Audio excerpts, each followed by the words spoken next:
اعوذ باللہ من الشیطان الرجیم بسم اللہ الرحمن الرحیم۔ معزز خواتین و حضرات، عزیز طلبہ و طالبات، ڈیلی قرآن کلاس میں آپ سب کو خوش آمدید۔ امید ہے آپ سب خیر و عافیت کے ساتھ ہوں گے۔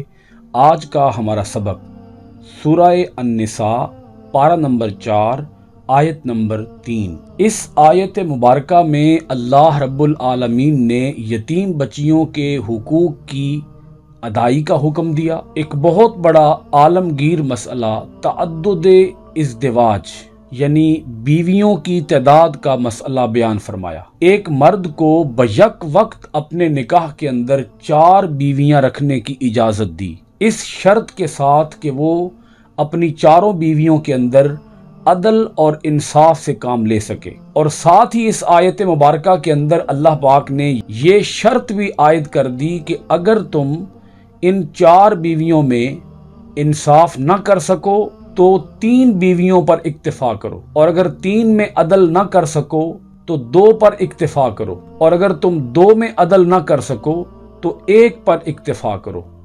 اور یہ بھی حکم ہے کہ اگر تم ایک بیوی کے ساتھ بھی عدل قائم نہ رکھ سکو تو پھر ایک کے ساتھ بھی نکاح نہ کرو۔ اس آیت مبارکہ کے اندر ایک اہم بات یہ بھی ارشاد فرمائی گئی کہ تم اپنے پاس کنیزیں یا لونڈیاں بھی رکھ سکتے ہو۔ اسلام کے اس بارے میں کیا احکامات ہیں اور اس کی کیا تفصیل ہے، انشاءاللہ العزیز آج کی اس گفتگو کے اندر ان تمام نکات اور پہلوؤں پر گفتگو ہوگی۔ ایک بار آیت مبارکہ سن لیجئے۔ وَإِنْ خِفْتُمْ أَلَّا تُقْسِطُوا فِي الْيَتَامَىٰ فَانكِحُوا مَا طَابَ لَكُم مِّنَ النِّسَاءِ مَثْنَىٰ وَثُلَاثَ وَرُبَاعَ فَإِنْ خِفْتُمْ أَلَّا تَعْدِلُوا فَوَاحِدَةً أَوْ مَا مَلَكَتْ أَيْمَانُكُمْ ذَلِكَ أَدْنَىٰ أَلَّا تَعُولُوا۔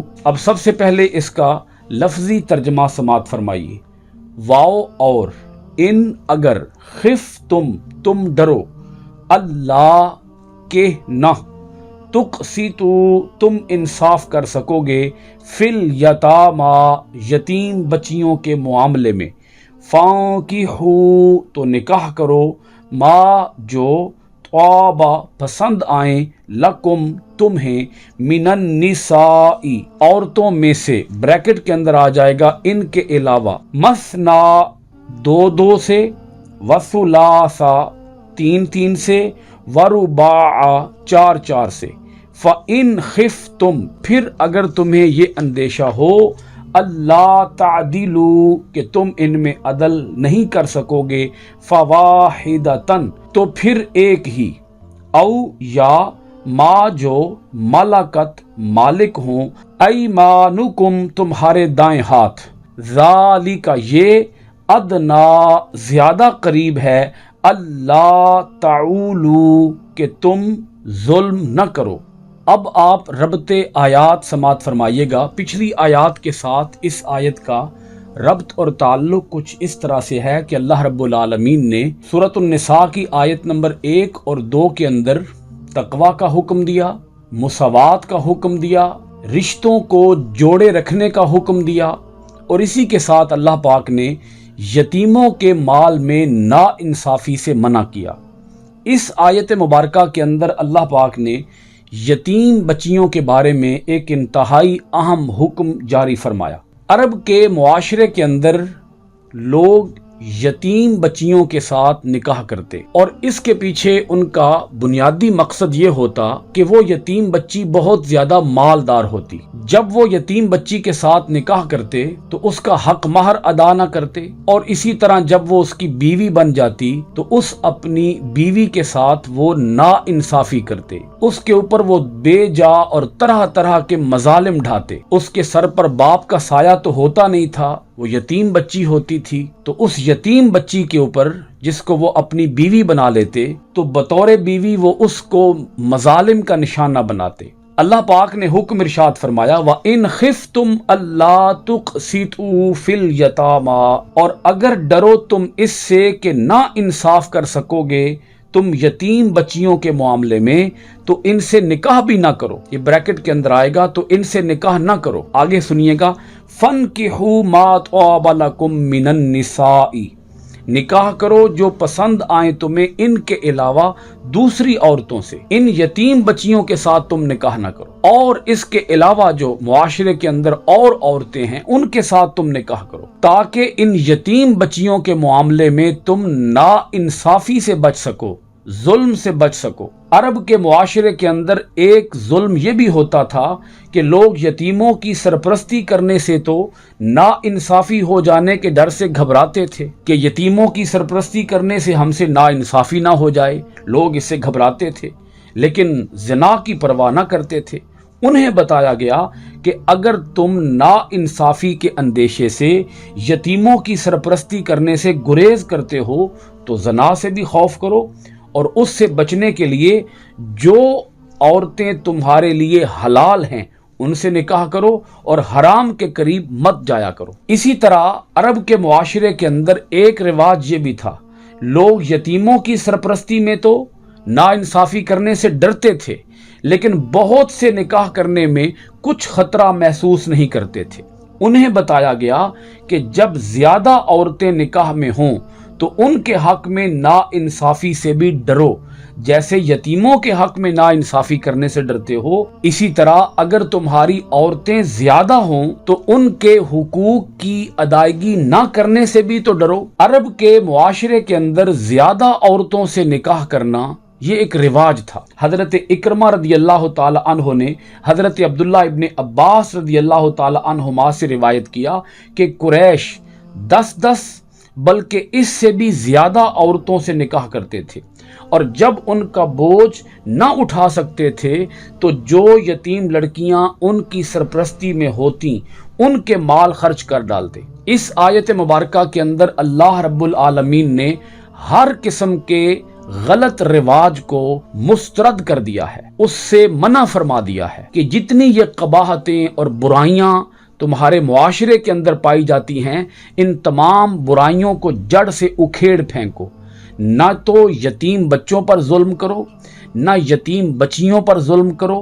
فَانْكِحُوا مَا طَابَ لَكُم مِّنَ النِّسَاءِ، نکاح کرو جو پسند آئیں تمہیں ان کے علاوہ دوسری عورتوں سے۔ اللہ رب العالمین نے ایک مرد کو بیک وقت 4 عورتوں سے نکاح کرنے کی اجازت عطا فرمائی ہے، اور یہ پابندی لگا دی ہے کہ اس سے زیادہ عورتیں تم اپنے نکاح کے اندر بیک وقت نہیں رکھ سکتے۔ 4 کی اللہ پاک نے شرط لگا دی، اور یہاں یہ بات بھی انتہائی قابل توجہ ہے کہ اللہ رب العالمین نے یہ حکم نہیں دیا کہ 4 سے نکاح کرو، یہ حکم نہیں ہے، بلکہ یہ اجازت ہے، یہ رخصت ہے کہ اگر کوئی مرد 4 عورتوں سے نکاح کرنا چاہتا ہے تو وہ نکاح کر سکتا ہے۔ یہ بات سمجھ لیں، 1 سے نکاح کرنا چاہتا ہے 1 سے کرے، 2 سے کرنا چاہتا ہے 2 سے کرے، 3 سے کرنا چاہتا ہے 3 سے کرے، 4 عورتوں سے بیک وقت نکاح کرنا چاہتا ہے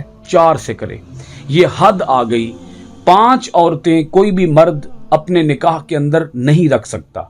اللہ پاک نے جب یہ اجازت دی، جب یہ رخصت دی، تو اسی کے ساتھ اللہ پاک نے ایک بڑی کڑی شرط لگا دی۔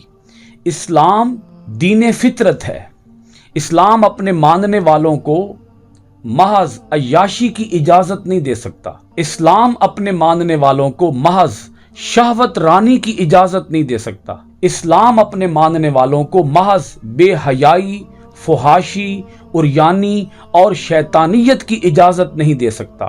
یہ جو 4 کی اللہ پاک نے اجازت دی ہے، اس کے ساتھ بھی یہ کڑی شرط لگا دی، فَإِنْ خِفْتُمْ اللہ تعدلوا فواحدہ۔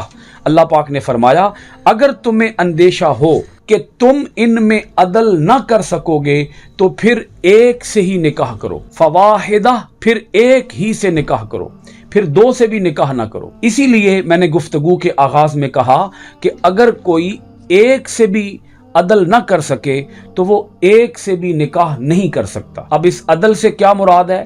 عدل سے مراد یہ ہے کہ وہ ان کو ایک جیسا لباس مہیا کرے، وہ ان کو ایک جیسا کھانا مہیا کرے، وہ ان کو ایک جیسا رہن سہن مہیا کرے، وہ تمام تر حقوق کے اندر برابری کو قائم کرے، مساوات کو قائم کرے، کیونکہ آپ حضرات جانتے ہیں کہ عورت کے تمام تر اخراجات، اس کے نان و نفقہ کا، اس کے رہن سہن کا، اس کے علاج معالجہ کا، اس کے تمام تر حقوق کو ادا کرنے کا ذمہ دار اس کا خامند ہے، اس کا شوہر ہے۔ تو اگر وہ ایک کا بھی خرچہ نہیں اٹھا سکتا تو وہ ایک کے ساتھ بھی نکاح نہیں کر سکتا۔ رسول اکرم صلی اللہ علیہ وآلہ وسلم نے حکم ارشاد فرمایا ہے، اگر کوئی آدمی ایک عورت کے بھی حقوق کو ادا نہیں کر سکتا تو وہ نکاح نہ کرے بلکہ وہ روزے رکھے۔ لازمی بات ہے کہ اس نے جب نکاح کرنا ہے تو اس نے حق مہر ادا کرنا ہے۔ حق مہر کی ادائیگی کے بعد اس نے دیگر جتنے بھی عورت کے اخراجات ہیں وہ اخراجات پورے کرنے ہیں۔ تو وہ اخراجات اگر پورے کر ہی نہیں سکتا تو اس کو نکاح کی اجازت کیسے ہوگی؟ لہذا ایک کے ساتھ بھی نکاح کرنا چاہے تو اس کے لیے شرط یہ ہے کہ وہ عدل کو قائم رکھے، 2 3 4 کے ساتھ۔ اس صورت میں نکاح کی اجازت ہے کہ جب وہ عدل کو قائم رکھ سکے۔ یہ حکم ہے امت کے لیے۔ نبی اکرم صلی اللہ علیہ وآلہ وسلم کی ذات مبارک اس حکم سے مستثنا ہے۔ نبی اکرم صلی اللہ علیہ وآلہ وسلم نے خود اپنی حیات مبارکہ کے اندر کل 11 ازواج سے شادی کی ہے۔ بیک وقت آپ کے نکاح کے اندر 9 ازواج رہی ہیں۔ بعض معترضین اور اسلام کے مخالفین اور مستشرقین نے، جو اسلام کے مخالفین ہیں، انہوں نے نبی اکرم صلی اللہ علیہ وآلہ وسلم کی سیرت پاک کے اس پہلو کو بہت زیادہ تنقید کا نشانہ بنایا ہے اور انہوں نے اس کے اوپر بڑی گہری تنقید کی ہے۔ لیکن کوئی بھی شخص اگر سیرت کا علم رکھتا ہے تو وہ یہ بات جانتا ہے کہ نبی اکرم صلی اللہ علیہ وآلہ وسلم نے جب نکاح فرمایا ہے تو جب آپ کا پہلا نکاح ہوا وہ 40 سالہ عورت سے ہوا جو کہ ایک بیوہ عورت تھی، اور خود نبی اکرم صلی اللہ علیہ وآلہ وسلم کی عمر مبارکہ 25 سال کی تھی۔ 54 سال تک نبی اکرم صلی اللہ علیہ وآلہ وسلم کی 2 ہی ازواج رہی ہیں۔ حضرت خدیجہ رضی اللہ تعالی عنہا کا جب وصال ہو گیا تو نبی اکرم صلی اللہ علیہ وآلہ وسلم نے حضرت سودا رضی اللہ تعالی عنہا سے نکاح فرمایا۔ حضرت خدیجہ رضی اللہ تعالی عنہا بیوہ بھی تھیں اور نبی اکرم صلی اللہ علیہ وآلہ وسلم سے 15 سال عمر کے اندر بڑی تھیں۔ جب حضرت خدیجہ کا انتقال ہو گیا، اور یہ سن 10 نبوی کے اندر انتقال ہوا، یعنی جب نبی اکرم صلی اللہ علیہ وآلہ وسلم کی عمر مبارکہ 50 سال ہو چکی تھی، ان کے وصال کے بعد نبی پاک صلی اللہ علیہ وآلہ وسلم نے حضرت سودا رضی اللہ تعالی عنہا سے نکاح کیا، جو کہ انتہائی عمر رسیدہ خاتون تھیں، اور ان کے ساتھ نکاح کرنے کی بنیادی وجہ یہ تھی کہ نبی پاک صلی اللہ علیہ وآلہ وسلم کی بیٹیاں جو کہ جوانی کی عمر کو پہنچ چکی تھیں، ان کی دیکھ بھال کے لیے گھر کے اندر ایک خاتون کا ہونا ضروری تھا۔ 54 سال کے بعد کوئی 4-5 سال حضرت سودا کے ساتھ اللہ کے رسول نے گزارے۔ 54 سال کے بعد نبی پاک صلی اللہ علیہ وآلہ وسلم کا یکے بعد دیگرے 9 عورتوں کے ساتھ نکاح ہوا۔ ان میں سے ایک لڑکی کنواری تھیں جو کہ حضرت عائشہ صدیقہ رضی اللہ تعالی عنہا تھیں، باقی تمام آپ کی ازواج مطہرات بیوہ تھیں، اور ان سے نکاح کرنے کا جو بنیادی مقصد تھا وہ یہ تھا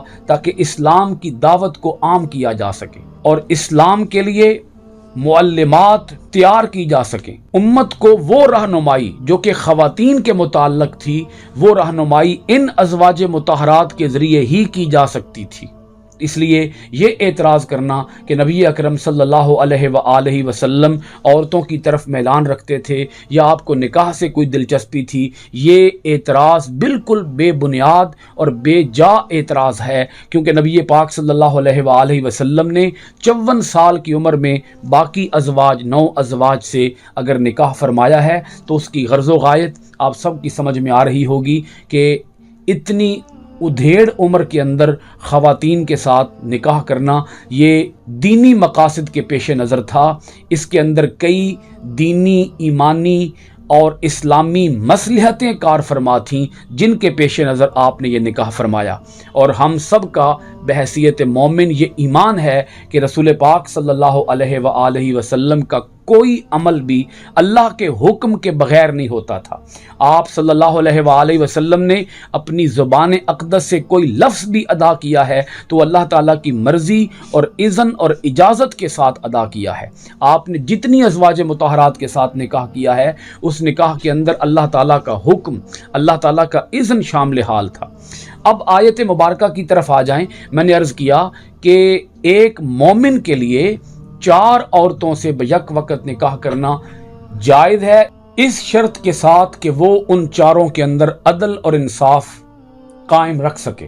یہاں اس بات کو اگر میں دہرا دوں تو یہ خالی از فائدہ نہ ہوگی کہ اسلام نے حکم نہیں دیا کہ 4 عورتوں کے ساتھ نکاح کیا جائے۔ یہ اسلام کا حکم نہیں ہے، بلکہ یہ ایک مسلمان مرد کے لیے اختیار ہے، اس کو چوائس ہے، اس کے پاس یہ رخصت ہے، یہ اجازت ہے کہ وہ 4 کے ساتھ نکاح کر سکتا ہے۔ اب یہاں اس پہلو کو سمجھ لیں، اگلا جملہ جو آ رہا ہے وہ ہے او ما ملکت ایمانکم، یا کنیزیں جن کے مالک ہوں تمہارے دائیں ہاتھ۔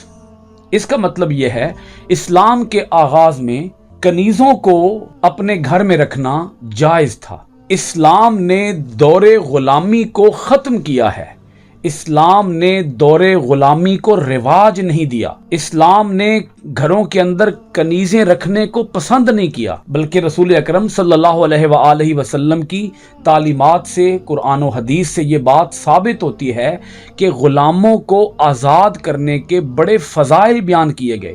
صحابہ اکرام خود بڑی رغبت کے ساتھ، بڑے شوق کے ساتھ غلاموں کو آزاد کرتے، اور صحابہ اکرام کی زندگیوں سے ہمیں یہ مثالیں کثرت سے ملتی ہیں کہ صحابہ اکرام لونڈیوں کو، کنیزوں کو آزاد کر دیتے اور ان کے ساتھ پھر نکاح کرتے۔ یہ جو لونڈیوں اور کنیزوں کا معاملہ ہے، اس کو اس اینگل سے بھی سمجھ لیں کہ لونڈیاں اور کنیزیں یہ اسیران جنگ ہوا کرتی تھیں، یعنی جنگی قیدی ہوا کرتی تھیں، اور اس بارے میں اسلام نے یہ آرڈر دیا ہے کہ میدان جہاد سے جتنے لوگ قیدی بنا لیے جائیں ان قیدیوں کو تم اپنے پاس رکھ سکتے ہو غلام بنا کر، انہیں تم آزاد بھی کر سکتے ہو۔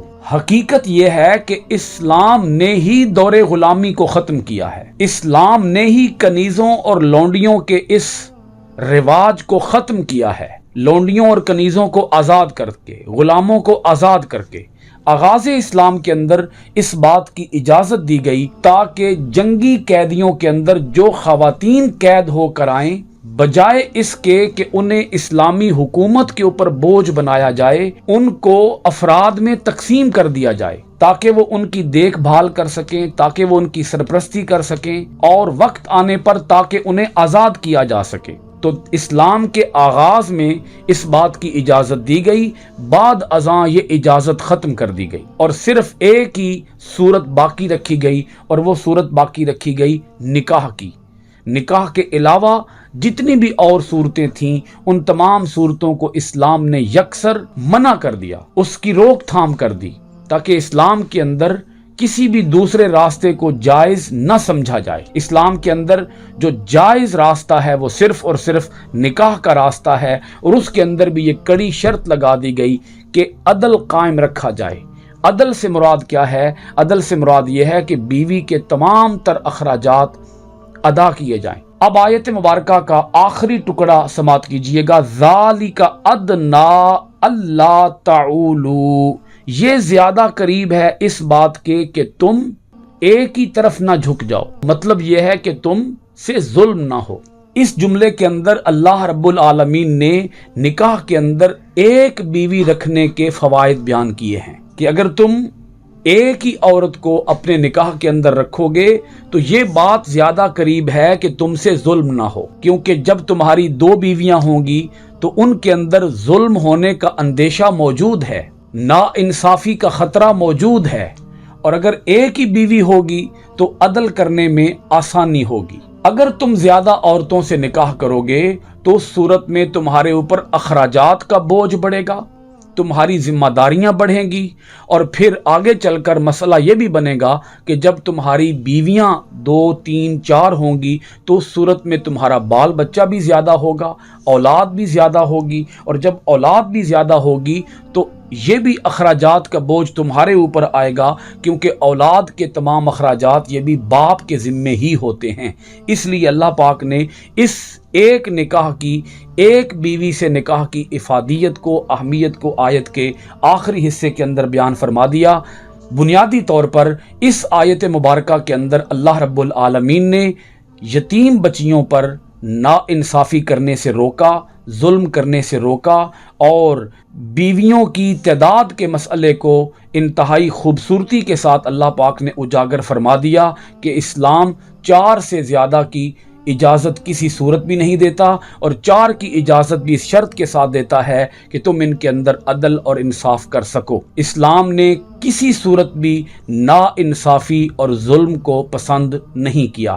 اگر اس آیت مبارکہ کے اوپر صحیح طور پر ہم عمل پیرا ہوں گے تو یقیناً معاشرے کے اندر آسانیاں، راحتیں، اطمینان اور سکون پھیلے گا، اور معاشرے کے اندر برائیاں ختم ہو جائیں گی۔ اللہ رب العالمین ہم سب کو اپنی آیتوں کے اوپر گہرا غور و خوض کرنے، معنی ترجمہ، تفسیر و تشریح کے ساتھ آیتوں کو پڑھنے کی توفیقات عطا فرمائے۔ آج کی کلاس ختم ہوئی سورۃ النساء کی آیت نمبر 3 کے ساتھ۔ انشاءاللہ العزیز آئندہ ڈیلی قرآن کلاس میں حاضر ہوں گے سورۃ النساء کی آیت نمبر 4 کے ساتھ۔ آپ سب حضرات کا بہت شکریہ۔ السلام علیکم ورحمۃ اللہ وبرکاتہ۔